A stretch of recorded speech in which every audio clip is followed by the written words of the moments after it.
बोल news headquarter. अस्सलामुअलैकुम। बोल न्यूज हेडक्वार्टर्स में खुश आमदीद। मैं हूँ राफी मिर्जा। मैं हूँ आपके साथ रमशा साजिद। हेडलाइंस आपने जानी, टॉप स्टोरीज में आज आप जान सकेंगे।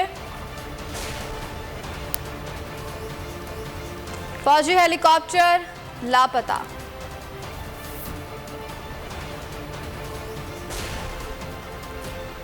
फॉरेन फंडिंग का फैसला क्या? कप्तान का एहतजाजी ऐलान।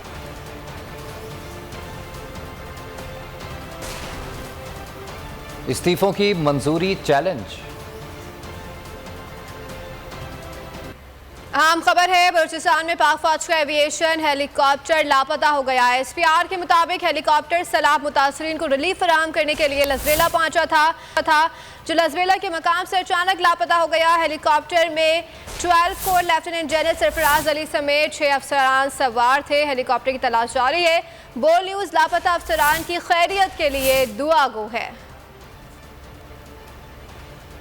यहाँ पर आपको अपडेट कर रहे हैं, बलूचिस्तान में पाक फौज का एविएशन हेलीकॉप्टर लापता हो गया। SPR के मुताबिक हेलीकॉप्टर सैलाब मुतासरीन को रिलीफ फराहम करने के लिए लसबेला पहुंचा था जो लसबेला के मकाम से अचानक लापता हो गया। हेलीकॉप्टर में 12 core lieutenant general Sarfaraz Ali समेत 6 अफसरान सवार थे। हेलीकॉप्टर की तलाश जारी है। बोल न्यूज लापता अफसरान की खैरियत के लिए दुआ गो है।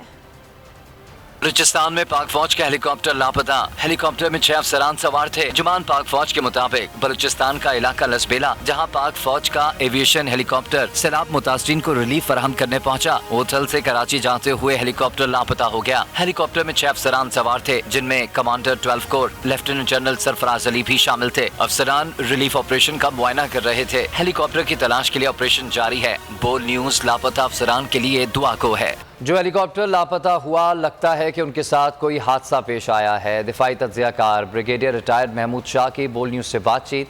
दीगर दिफाई तज्जियाकारों का कहना था कि पेचीदा सूरत हाल के पेश नज़र कुछ भी कहना कबल अस वक्त होगा। अगर हेलीकॉप्टर वापस नहीं आया और प्लेस नहीं किया गया तो इसका मतलब है कि कोई टेरेबल एक्सीडेंट है, जिसके अंदर एक बहुत senior officer lieutenant general core commander जो होता है, उसके साथ 2 ब्रिगेडियर, जो एक जो है वो अप्रूव्ड है जनरल रैंक के लिए, तो मेरे ख्याल में ये बहुत बड़ा सान्या हो सकता है। अभी तक तो कोई टेक्निकल फॉल्ट ही नजर आता है। बहरहाल जब मुकम्मल तौर पर तहकीकात होंगी तो पता चलेगा। हेलीकॉप्टर को इतना सेफ मोड ऑफ ट्रांसपोर्टेशन नहीं है, क्योंकि जब इसमें कोई खराबी पैदा हो तो ये ग्लाइड वगैरह नहीं कर सकता। तो इस लिहाज से इस किस्म का हादसा अमूमन खतरनाक होता है। लेकिन जैसे आपने कहा कि हम दुआ गो हैं कि अल्लाह करे कि जाने बच गई उन लोगों की जो इसमें सवार थे। लेकिन एक तो बहुत ही अफसोसनाक खबर है और पूरी कौम दुआ गो है कि कोई अच्छी खबर आए, क्योंकि general Sarfaraz was an excellent professional officer. और हमारी फौज की सबसे बड़ी यही बात है कि all are officer senior officer lead from the front, और ये इन दिनों में अनटायरिंग मूव कर रहे थे, हर जगह पर पहुंच रहे थे, ऑपरेशन को मॉनिटर कर रहे थे। बलूचिस्तान के जिला लसबेला में पाक फौज का हेलीकॉप्टर लापता। सदर, वजीर आजम, वजीर खारजा, चेयरमैन सेनेट समेत दीगर शख्सियात का तशवीश का इज़हार।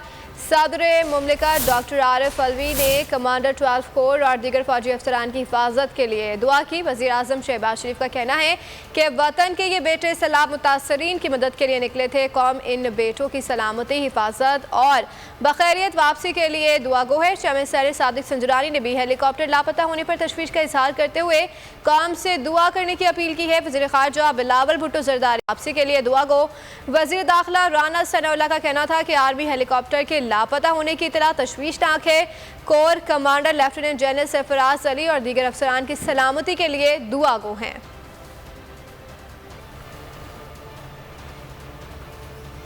चेयरमैन तहरीक इंसाफ इमरान खान ने आर्मी एविएशन हेलीकॉप्टर के लापता होने पर तशवीश का इजहार किया। कहा कि आर्मी एविएशन हेलीकॉप्टर के लापता होने की खबर मिली है।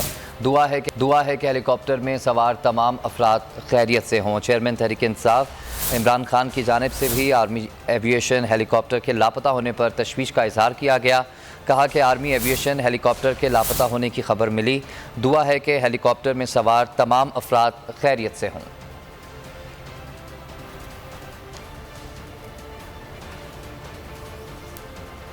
वज़ीर आला पंजाब चौधरी परवेज इलाही ने आर्मी हेलीकॉप्टर हादसे पर अफसोस का इजहार किया है। ट्वीट में लिखा कि हेलीकॉप्टर में सवार वतन के बेटों की सलामती के लिए दुआ गो हूँ। कौम भी अल्लाह ताला के हुजूर सजदा बसजूद है।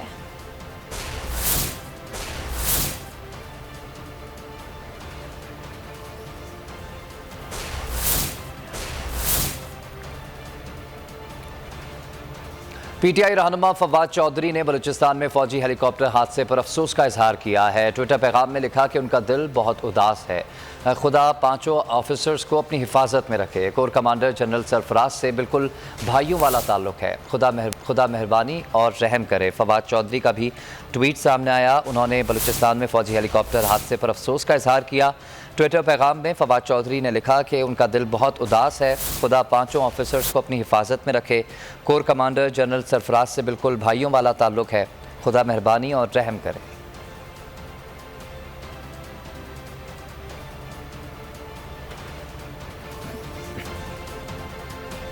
खबरों में आगे देखिए, कप्तान का बड़ा ऐलान।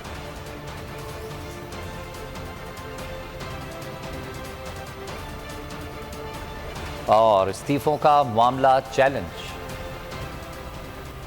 अमीर जमात इस्लामी सिराजुल हक का इज़हार अफसोस। ट्वीट में लिखा कि लापता होने वाले हेलीकॉप्टर में सवार पाक फौज के अफसरान और अमले के अरकान की बखैरियत वापसी के लिए दुआ गो हैं। अल्लाह ताला खैरियत और आफियत का मामला फरमाए और अपने हिफ्ज़ो अमान में रखे। आमीन आमीन।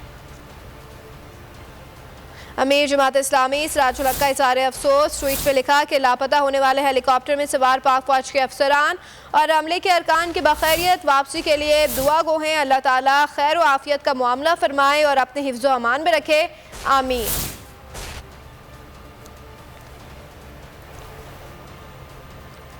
दीगर खबरें शामिल करेंगे। आपको बताएं कि election commission of Pakistan Tehreek Insaf ममनुआ फंडिंग केस का फैसला आज सुनाएगा। इलेक्शन कमीशन का 3 रुकनी बेंच सुबह 10 बजे समाअत के दौरान फैसला सुनाएगा। इलेक्शन कमीशन की जानिब से कॉज लिस्ट भी जारी कर दी गई है। ममनुआ फंडिंग केस का फैसला 21 जून को महफूज किया गया था।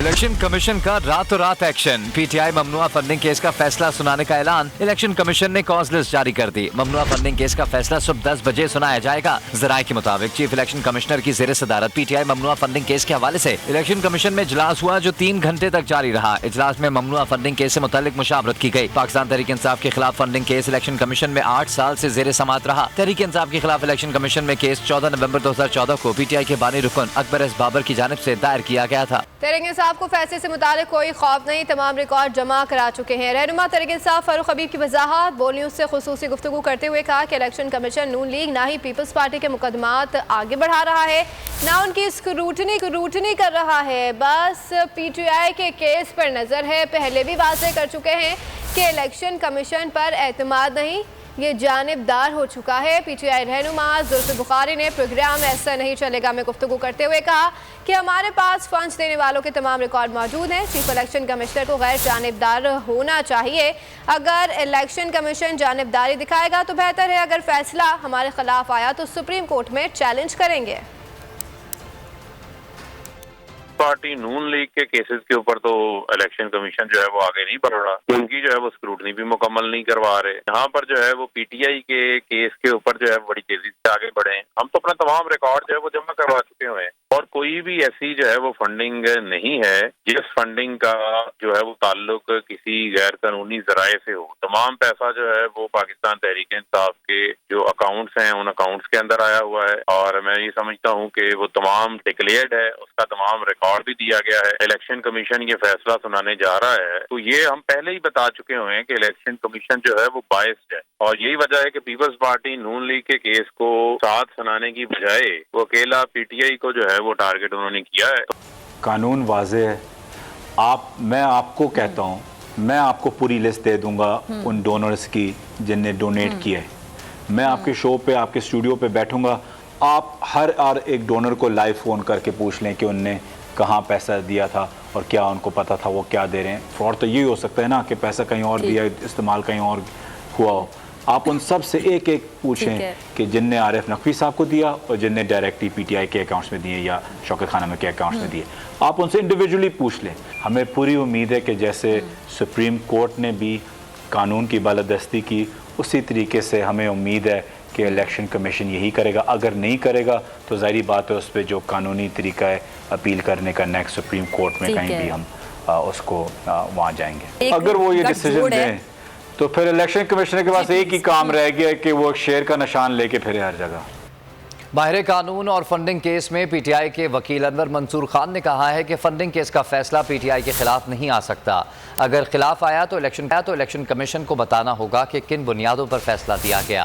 फैसला खिलाफ आने की सूरत में फंडिंग जब्त हो जाएगी, पार्टी का निशान मनसूख और पार्टी की रजिस्ट्रेशन खत्म कर दी जाएगी। सुप्रीम कोर्ट का आया है उसमें उन्होंने कैटेगोरिकली कहा है कि ये फॉरेन फंड का इशू नहीं है। इलेक्शन कमीशन का जो इख्तियार है वो आर्टिकल 6 से आगे नहीं जा सकता है, जिसमें प्रोहिबिटेड फंडिंग्स की बात की है। बहुत कैटेगोरिकल था और इससे ज्यादा कैटेगोरिकल हो नहीं सकता था, बिकॉज उन्होंने ये बिल्कुल वो ईसीपी का ज्यूरिसडिक्शन जो है वो foreign fund, foreign aided party की तरफ लेके जा रहे हैं।